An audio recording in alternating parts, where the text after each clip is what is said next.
Hello les amis, j'espère que vous allez bien. Alors je sais ce que vous vous dites, vous devez vous dire 2 vidéos en une semaine, le mec est complètement fou, c'est même pas ce qu'on a eu en une année entière l'année dernière. Calmez-vous, calmez-vous. Comme vous avez pu le voir dans le titre de la vidéo, la nouvelle moto est juste là, je vous la fous. Alors vous avez été super nombreux à me faire des propositions sur ce que vous pensiez que ça puisse être.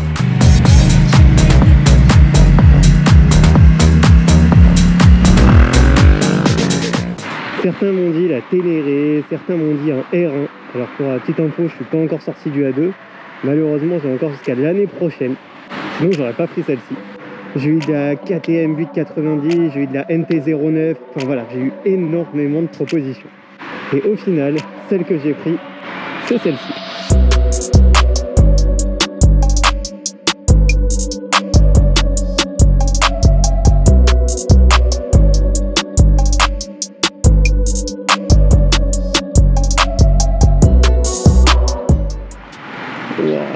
Ça fait plusieurs fois que je la vois passer celle-là. Ça c'est pas un V8 hein. Vu le bruit.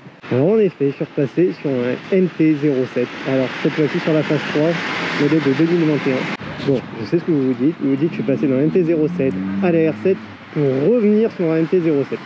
Donc comparé à celle que j'avais avant la R7, donc mon modèle de 2019 phase 2, le plus gros changement c'est ça. Ça a été la face avant. Donc celui qu'on connaît tous maintenant. Alors on aime ou on n'aime pas. Personnellement je préférais l'ancien quand même. J'ai pris celle-ci parce que ça a été vraiment une très bonne occasion que j'ai trouvée, donc j'ai pas hésité, et puis l'historique de la moto était très clean. L'avantage sur celle-ci c'est que les clignotants sont déjà full LED, contrairement à la phase 2, il y a déjà une ligne. Les leviers sont déjà noirs, alors que moi sur la mienne j'avais dû les remplacer, donc bon c'est encore c'est des petits détails, mais bon, ça fait quand même la différence. En termes d'équipement, la moto a déjà le nécessaire, on va dire, avec la ligne Arrow exactement la même que celle que j'avais sur mon ancienne moto. Donc ça franchement ça fait plaisir de retrouver ce son parce que comparé à celui de la R7 c'est quand même beaucoup mieux. Des top blocks juste ici de la marque TBR alors que je connais pas du tout. Et au premier abord ça m'a semblé un peu bizarre parce que il n'y a pas de coussin de protection, donc si ça amenait à taper j'imagine qu'il faut remplacer tout le top block. Mais bon écoutez, j'ai regardé sur internet, c'est une marque quand même qui est relativement très bien notée. Donc bon, c'est toujours cool. Et le petit support de plaque court qui est ça obligatoire. Donc vous commencez à me connaître, forcément je vais la pumper un peu. Ça, le catadiop, je vais le dégager. Ça, c'est l'ancienne vignette d'assurance qu'il va falloir que j'enlève. Moi, la mienne, je la mets dans un petit tube.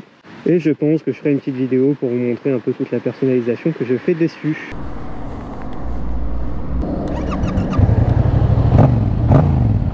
Oh là là, ce bruit! Allez, go! Ah, ça m'avait manqué ce bruit quand même. Parce que la R7, qu'est-ce qu'elle était belle, qu'est-ce qu'elle avait des qualités, mais alors... C'est vrai que niveau bruit, la MT, c'est quand même largement mieux que la R7. Hein. C'est peut-être même un des rares points positifs qu'elle a. Alors, pour vous expliquer un peu, c'était pas du tout prévu de repasser sur une MT-07 après la R7. Parce que juste avant de la vendre, j'avais déjà commandé une nouvelle moto. Et comme je vous avais dit, une moto neuve. Du coup, la nouvelle arrive dans quelques semaines. Parce que le modèle que je cherchais, je le trouvais pas d'occasion. Donc, j'ai dû l'acheter neuf. Celle-ci est pas du tout neuve, elle a déjà 8000 km et je l'ai acheté d'occasion. Et pas la moindre parce que la moto en question me coûtait quand même quasiment 18 000 €. Donc 18 000 € pour une moto A2. Donc j'avais envie d'essayer quelque chose de nouveau, j'avais envie d'essayer quelque chose que je connaissais pas du tout. Oh là là! Et du coup j'étais allé chez BMW pour commander un F850 GS Adventure. Alors totalement l'opposé de la R7. Si vous prenez une règle et que vous mettez une R7 à un bout, je pense que vous retrouvez le 850 GS de l'autre côté. Elles ont absolument rien à voir. Et c'est pour ça que j'avais envie d'avoir une GS pour pouvoir essayer. Et surtout, à chaque fois qu'on entend parler du GS, on l'entend souvent comme la moto absolue. La moto polyvalente, la moto confortable, la moto qui a du punch. Alors c'est qu'on parle pas du 1200, mais qu'on parlait du 850. Et c'était quand même une moto qui était quand même pas mal équipée, hein. Avec du Brembo sur les freins, écran connecté, démarrage sans clé, enfin téléphone connecté, poignée chauffante. La moto elle avait tout, même un régulateur de vitesse, mais elle faisait pas ce bruit là. Donc pourquoi ça s'est pas fait? Et pour plusieurs raisons, parce que finalement en fait j'avais pas envie d'attendre les 3 mois. Parce que de base quand j'avais commandé c'était 2 mois et il s'avère que le délai allait sûrement être en retard. Donc moi qui aime pas nécessairement rouler l'été parce qu'il fait trop chaud, et bah là on tombe sur un été où il fait pas chaud du tout. Donc même si je l'avais pas pour juillet août, j'aurais au moins voulu l'avoir pour septembre. Donc là je pense que ça aurait été quand même relativement compliqué. Surtout en fait après réflexion, je me dis que lâcher quasiment 18 000 € pour une moto A2 que je sais que je revendrai sûrement dans 6 mois, ça aurait fait un petit peu cher quand même. Une fois ma commande annulée, et ben je me retrouve sans moto. Donc je me demandais ce que j'allais bien prendre. Donc j'avais quand même 2-3 modèles sur lesquels j'ai hésité. La première c'était une Street Triple 660S, le dernier modèle de 2020, celui qui faisait juste avant d'arrêter la commercialisation. J'ai toujours été super fan de Triumph. Enfin, je trouve que les motos sont trop belles. Et la souplesse du 3 cylindres, enfin, franchement, c'est quelque chose. Je pense qu'on n'aime pas tant qu'on n'a pas essayé. Et malheureusement, le prix, bah, pour des motos qui n'ont pas forcément de ligne, qui sont pas super bien équipées et qui avoisinent souvent les 15 000 km, on les retrouve aux alentours des 9 000 €. Donc, je trouve ça relativement cher pour encore une fois une moto que je voudrais sûrement changer d'ici à 7-8 mois, le temps de finir mon A2. La deuxième qui me tentait pas mal, c'était la CB650R de chez Honda, pour avoir eu la petite sœur en version 125.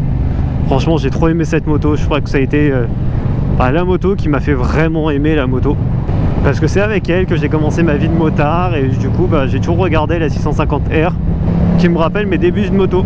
Alors même si elle était moins chère que la Triumph, elle restait quand même relativement chère. Parce que moi mon problème en fait c'est que j'aime customiser mes motos. Donc forcément ça a un prix, donc en général j'essaie de trouver une bonne occasion sans trop d'équipement et ensuite je la fais à ma sauce. Le souci c'est que sur une CB650R et sur une 660S, et bah c'était relativement compliqué d'en trouver une sans trop de bornes et à un prix raisonnable. Donc après quelques temps de recherche et sans toujours aucun vrai résultat, et j'ai décidé de retourner sur un truc que je connaissais déjà et sur lequel j'ai pas eu trop de difficultés à trouver une bonne affaire. La MT-07.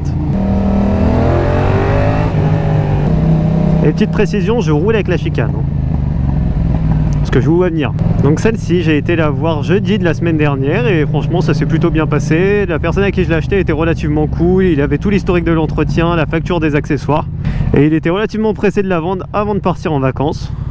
Donc voilà ma nouvelle moto. Donc forcément j'ai envie de la customiser un peu.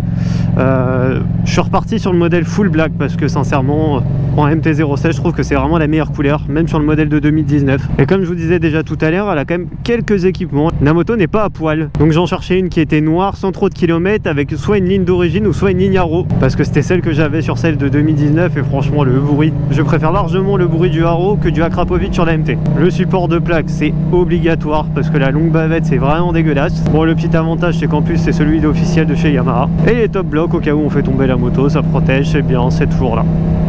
C'est la base. Donc à votre avis, qu'est-ce qu'on va faire dessus? Est-ce qu'on la transforme entièrement comme on l'avait fait sur la R7, ou est-ce qu'on la garde en black? Est-ce qu'on fait que quelques éléments?